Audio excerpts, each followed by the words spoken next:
નમસ્કાર ગુજરાત હવામાન સમાચારની અંદર ફરી એક વખત આપનું હાર્દિક સ્વાગત છે। આજે મિત્રો તારીખ થઈ છે 10 તારીખ અને વાર થયો છે રવિવાર અને રજાનો વાર। ઘરની બહાર નીકળતા પહેલા આજનો વિડીયો તમે છેલ્લે સુધી જોઈ લેજો, કારણ કે મિત્રો અરબ સાગર અને બંગાળની ખાડી બંનેમાં લો પ્રેશર સિસ્ટમો સક્રિય થઈ રહી છે અને આ લો પ્રેશર સિસ્ટમ હવે પછી આગામી 24 કલાકમાં ગુજરાત તરફ આગળ વધશે તેની એક સૌથી મોટી માહિતી મળી રહી છે।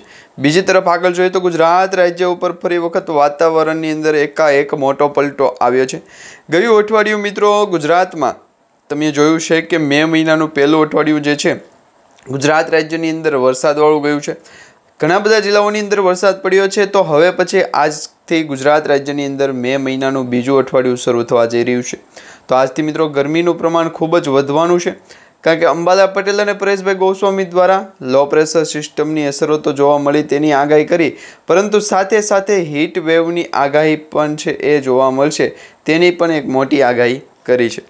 એટલે ગુજરાત રાજ્યમાં આ અઠવાડિયું છે એટલે તારીખ 10 તારીખથી લઈ અને 16 તારીખ સુધીમાં ગુજરાત રાજ્યની અંદર ભારે ગરમી પડશે। ગરમીની અંદર મિત્રો વાતાવરણ એવું જામશે કે દરિયાના વિસ્તારોની અંદર, એટલે ખાસ કરી સૌરાષ્ટ્ર ગુજરાતના દરિયા ભાગના વિસ્તારો જે છે, અહીંયા તમે જોઈ શકો છો એક આ ભાગ છે, એક આ ભાગ છે, તો આ રીતના સિસ્ટમો બનશે, પરંતુ એ હીટવેવની આગાહીની સિસ્ટમો છે, એટલે કે ગરમ પવનો છે ફૂંકાશે। સાથે તાપમાન જે છે એ સરેરાશ તમે જોઈ શકો છો 40 ડિગ્રી સેલ્સિયસથી લઈ અને 43 ડિગ્રી સેલ્સિયસ સુધી પહોંચશે। એમાં સૌથી વધારે તાપમાન જે છે એ 44 ડિગ્રી સુધી પહોંચવાની પણ આગાહી દર્શાવવામાં આવી છે। આ આગાહી જે પરેશભાઈ ગોસ્વામી દ્વારા દર્શાવવામાં આવી છે, કયા કયા જિલ્લાઓની અંદર આ પ્રકારનું વાતાવરણ રહેશે, તો એમાં મિત્રો ખાસ કરી વડોદરા છે, સુરત છે, ભાવનગર છે, અમરેલી છે, જાફરાબાદ, વેરાવળ, જૂનાગઢ છે, પોરબંદર, જામનગર છે, તેમજ ઓખા, ગાંધીધામ, તેમજ રાજકોટ, સુરેન્દ્રનગર, અમદાવાદ, લુણાવાડા, અલીરાજપુર અને નંદુરબાર, આટલા વિસ્તારોની અંદર છે આ પ્રકારનું વાતાવરણ રહેશે જે ગરમ વાતાવરણ કહેવામાં આવી રહ્યું છે। પરંતુ એની પાછળ જ મિત્રો 15 તારીખથી તમે જોશો તો 15 તારીખથી ગુજરાત રાજ્યના તાપમાનની અંદર ફરી એક વખત મોટો ફેરફાર જોવા મળશે, એકાએક મોટો પલટો જોવા મળશે। કારણ કે મિત્રો અરબ સાગર અને બંગાળની ખાડીની અંદર જે ચક્રવાતી વાવાઝોડું છે એ સર્જાવા જઈ રહ્યું છે। એમાં ઘણા બધા વિસ્તારોની અંદર ભારે પવનો પણ ફૂંકાઈ રહ્યા છે અને બે લો પ્રેશર સિસ્ટમો જો એકસાથે સક્રિય થાય તો અરબ સાગર અને બંગાળની ખાડીની અંદર 15 મેથી ગુજરાતનું વાતાવરણ બદલાશે તેની એક આગાહી મળી રહી છે। 15 તારીખથી તમે જોઈ શકો છો તે પ્રમાણે આ પ્રકારનું સ્ટેટ ઓફ હોર્મુઝના ભાગોથી લઈ અને બંગાળની ખાડી, અરબ સાગર અને હિન્દ મહાસાગરની અંદર આ દરિયાઈ વિસ્તારો જે છે ત્યાં દરેક વિસ્તારોની અંદર એક સિસ્ટમો બનશે અને દરેક સિસ્ટમો છે ભેગી થઈ અને દક્ષિણ ભારતમાં સૌપ્રથમ વરસાદ વરસાવશે, જેમાં બેંગલવી, મદુરાઈ, ચેન્નઈ, પોંડુચેરીથી લઈ અને ખાસ કરીને તમિલનાડુ અને કેરળના જે વિસ્તારો છે તે વિસ્તારોની અંદર ચોમાસા શરૂઆત થવાને લઈને સૌથી મોટા સમાચાર મળી રહ્યા છે। તો તમે નીચે કમેન્ટ બોક્સમાં જણાવી દેજો કે તમારા જિલ્લાની અંદર ચોમાસાનું આગમન થઈ ગયું છે કે કેમ, કારણ ગુજરાત રાજ્યની અંદર ચોમાસાના આગમનને લઈને સૌ કોઈ છે એ ખુશીનો માહોલ વિતાવી રહ્યા છે। ખેડૂતો ખાસ કરીને જે ખેતી લાયક જમીન છે ત્યાં મિત્રો અત્યારે વાવણી લાયક વરસાદ પડશે તેની પણ આગાહી આજના વિડીયોની અંદર તમને જણાવીશું। ખાસ આજનો વિડીયો તમે છેલ્લે સુધી જોતા રહેજો અને જો તમે અમારી આ યુટ્યુબ ચેનલ પર નવા છો તો ખાસ કરી અમારી યુટ્યુબ ચેનલને અત્યારે સબસ્ક્રાઈબ કરી લેજો, જેથી કરીને આવા દરેક હવામાન સમાચાર તમને દરરોજ વહેલી સવારે છે અમારી યુટ્યુબ ચેનલના માધ્યમથી મળતા રહે। હવે મિત્રો અત્યારે તમે જોઈ શકો છો દક્ષિણ ભારતની વાત કરવામાં આવે તો દક્ષિણ ભારતથી મુંબઈ, મહારાષ્ટ્ર અને ખાસ ગોવા સુધીના જે વિસ્તારો છે તે વિસ્તારોની વચ્ચે ભેજવાળું વાતાવરણ પહોંચી ગયું છે, એટલે કે હવે પછી વરસાદ પડવાને લઈને છે એ આપણે આગાહી જોવાની રહેશે।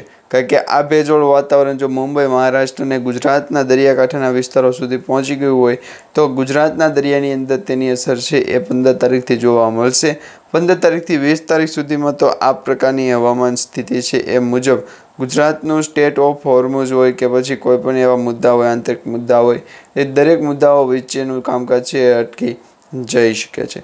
તો આ હવામાન સમાચાર જે છે એ અંબાલાલ પટેલ અને પરેશભાઈ ગોસ્વામી દ્વારા અગાઉ પણ આપણને જાણકારી સ્વરૂપે આપવામાં આવ્યા હતા, પરંતુ હવે મીડિયા રિપોર્ટ અનુસાર પણ આ સમાચાર મળી રહ્યા છે કે ગુજરાતનું તાપમાન એકાએક મોટો ફેરફાર થશે, જેમાં આ અઠવાડિયું છે ગુજરાત રાજ્યની અંદર 44 ડિગ્રી સેલ્સિયસ તાપમાન સુધી પહોંચવાને લઈને માહિતી મળી રહી છે.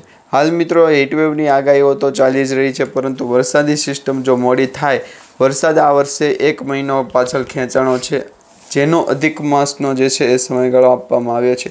તો આ જે સમયગાળા વચ્ચે ગુજરાત તરફ આગળ વધતા વરસાદી સિસ્ટમનો આંતરિક મટીરિયલની અંદર ફેરફાર પડે, પરંતુ ઇન્ટરનિયર અને આઉટડોરનું જે મટીરિયલ છે એની વિશે વાત કરીએ તો ચર્ચા કરીએ તો બહારના ભાગની અંદર વરસાદ બહુ પડે છે. ચોમાસું હોવા છતાં પણ ચોમાસાના વરસાદ કરતાં પણ વધારે વરસાદની આગાહી જે કરવામાં આવી છે.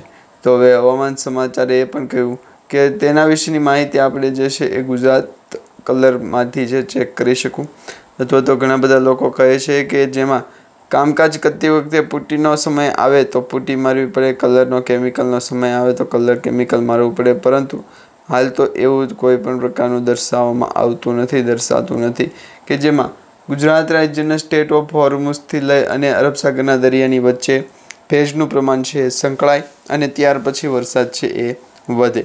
તો એની એક સૌથી મોટી આગાહી આપણને મળી છે. આ સાથે મિત્રો હવામાનની એક સૌથી મોટી અપડેટ પણ મળી છે કે બંગાળની ખાડીમાં એક લો પ્રેશર મજબૂત સિસ્ટમ બની છે અને આ સિસ્ટમ કઈ દિશા તરફ આગળ વધશે તેની અપડેટ ટૂંક સમયમાં હવે મિત્રો આપીશું. કારણ કે મિત્રો બંગાળની ખાડીમાં સર્જાઈ રહેલું જે સાયક્લોનિક સર્ક્યુલેશન ચોમાસું છે એ વહેલું આગમનની પણ પ્રબળતા શક્યતા રહેલી છે. એટલે મિત્રો ભારત દેશની અંદર હાલ જે છે એ વરસાદ પડશે અને હવામાનની અંદર ચોમાસું આગળ વધે તેની આગાહી દર્શાવવામાં આવી છે. સૌથી વધારે કયા વિસ્તારોની અંદર તેજ વાતાવરણ છે એ વાવાઝોડાની આગાહી આવશે? તો મિત્રો સૌથી વધારે કયા વિસ્તારોની અંદર વાવાઝોડાની સ્થિતિ વધારે મજબૂત બનશે? તેમાં સૌથી વધુ હવામાન પ્રવૃત્તિ પહાડી વિસ્તારોમાં જોવા મળે છે. એટલે ઉત્તરાખંડ અચાનક તેજ તોફાની પવનો ફૂંકાવાની સંભાવના રહેશે અને આ પવનની ગતિ 50 થી 60 કિલોમીટર પ્રતિ કલાકની ઝડપ પર રહી શકે. જે મિત્રો 70 કિલોમીટર પ્રતિ કલાકની ઝડપ સુધી પહોંચે તો આના કારણે ઝાડ ઉખડી જવા, ડાળીઓ તૂટવા અને નબળી પડવા, બાંધકામને નુકસાન પહોંચવું. આશંકા છે કે હવામાન આ ફેરફારને જોતા પહાડી વિસ્તારોમાં રહેતા લોકોને જે છે એ શુક્રવારે ઘરની અંદર બહાર રહેવા માટે, વીજળીના ઉપકરણો અનપ્લગ કરવા માટે અને ઝાડથી દૂર રહેવાની સલાહ આપી. તેવી સલાહ હવે મિત્રો આવનારા દિવસોની અંદર આપવી પડશે તેવું લાગી રહ્યું છે. કારણ કે મે મહિનાના 15 દિવસ પછી ગુજરાતનું વાતાવરણ એકાએક પલટાશે, તેની એક સૌથી મોટી માહિતી આપણને મળી હતી. હવે આ દરેક સમાચાર અને દરેક માહિતી વચ્ચે ગુજરાતનું જે વાતાવરણ છે એમાં જે સ્ટેટ દ્વારા સરકાર દ્વારા જે સબસિડી આપવામાં આવે છે એ પણ તમને ખ્યાલ હશે, અને ગુજરાતના અમુક લોકોને પ્રાયોરિટી પ્રમાણે પણ અપડેટ આપવામાં આવે છે, પરંતુ એ દરેક લોકોને મળતું નથી. હવે હવામાન સમાચાર એવા કહે છે કે ગુજરાત રાજ્યની અંદર જો ચોમાસું પડ્યું હોય તો એ ચોમાસાના આગમનના દિવસોથી લઈ અને આવનારા દિવસો સુધી સતત 1 કલાક વરસાદ ચાલુ હોય આખા દિવસની પર ડેની અંદર, તો એ જ્યારે પણ વરસાદ ઓછો પડે અથવા તો વરસાદ પડવાનું બંધ થાય તો એ દરેક વખતે જે છે એ સેમ ટાઈમ પીરિયડ લીધો છે નહીં મિત્રો. કોઈક વખતે છે એ મેન્યુઅલી નથી થતું, એટલે કોઈક વખતે છે એને વાર લાગી ગઈ હોય, પરંતુ આ દરેક વખતે જે છે એ પ્રશ્ન પૂછો એ પ્રશ્ન સારો લાગે નહીં. વરસાદી સિસ્ટમ હોય તો વાતાવરણ પડે, સંભવિત છે કે ત્યાં પ્લગની અંદર પાણી આવતું હોય તો એ ચેક કરવો. તેમજ બીજું એ કે વરસાદી સિસ્ટમની ચાંગળી અને આપી કે નહીં, તો આ આપી ગુજરાતના ચાંગલીઓ છે એ ખૂબ વધારે સક્રિય થઈ ગયા છે, તેની મહેરબાની કરીને ધ્યાન રાખજો. હવે આ એક બાસકું હતું એમ નહોતું, બીજા 2 બાસકા છે એ આપણા હતા. તો એ બાસકાની અંદર તમે જોઈ લો કે ગુજરાત અને સ્ટેટ ઓફ હોર્મુઝના ઘઉં જે છે કેવા લાગ્યા. કારણ કે ચોખા તો સારા નહીં લાગ્યા હોય, પરંતુ ઘઉં અને ચોખાની જે સ્થિતિ છે એ તમે તપાસ કરી લેજો. ઘઉં અને બાજરો સારો નહીં લાગ્યો હોય એ તમારે બોલવાનું છે. તો આ પ્રકારનો સ્ટેટ છે એ ચેન્જ કરી લો. અને ગુજરાતના દરિયાકાંઠાના લોકોને કયા વરસાદ પડશે જોરદાર એની પણ આગાહી આપવામાં આવી છે. ભારતના ઉત્તર પૂર્વીય રાજ્યોમાં ખાસ કરીને આસામ છે, મેઘાલય છે, નાગાલેન્ડ છે, મણિપુર છે, મિઝોરમ છે અને ત્રિપુરા, આ વિસ્તારોની અંદર આગામી 2 દિવસ સુધી વાવાઝોડા સાથે તેજ પવનો ફૂંકાઈ શકે. 8 થી 9 તારીખ સુધીની આગાહી હતી, પરંતુ હવે મિત્રો 10 તારીખની આગાહી આપણે જોઈશું. ગુજરાત રાજ્યની અંદર પણ 10 તારીખે માહિતી જાણવા મળી રહી છે, જેમાં અરુણાચલ પ્રદેશ છે એમાં 7, 12 અને 13 આ તારીખે છે એ વરસાદ પડશે. આસામ અને મેઘાલયમાં પણ 12 અને 13ના રોજ જે છે એ વરસાદી સંભાવના દર્શાવવામાં આવી. તો બિહાર, ઓડિશા અને ઝારખંડમાં પણ આગામી થોડા દિવસોની અંદર હળવોથી મધ્યમ વરસાદ જે જામશે તેના વચ્ચે વરસાદી સિસ્ટમ છે એ મજબૂત થશે અને એક્ટિવ થયેલી સિસ્ટમ, સક્રિય થયેલી અસરોના કારણે ગુજરાત રાજ્યના આગામી દિવસોની અંદર વાતાવરણ છે એ બદલાતા જોવા મળશે. એકાએક વાતાવરણની અંદર ચોમાસાની સિઝનની અંદર પલટો આવશે, પરંતુ હવામાન વિભાગ એવું કહે છે કે ગુજરાત રાજ્યની અંદર જે ચોમાસું સક્રિય થશે અને ચોમાસાની શરૂઆત થશે તે વચ્ચે ગુજરાતના અમુક ભાગોની અંદર વરસાદ છે એ થોડો મોડો શરૂ થશે. ઉત્તર ગુજરાતના જિલ્લાઓની અંદર થોડો મોડો વરસાદ છે એ શરૂ થશે. તો આ પ્રકારે દરેક સમાચાર હવામાનના છે એ તમને દરરોજ અમારી યુટ્યુબ ચેનલના માધ્યમથી મળતા રહેશે.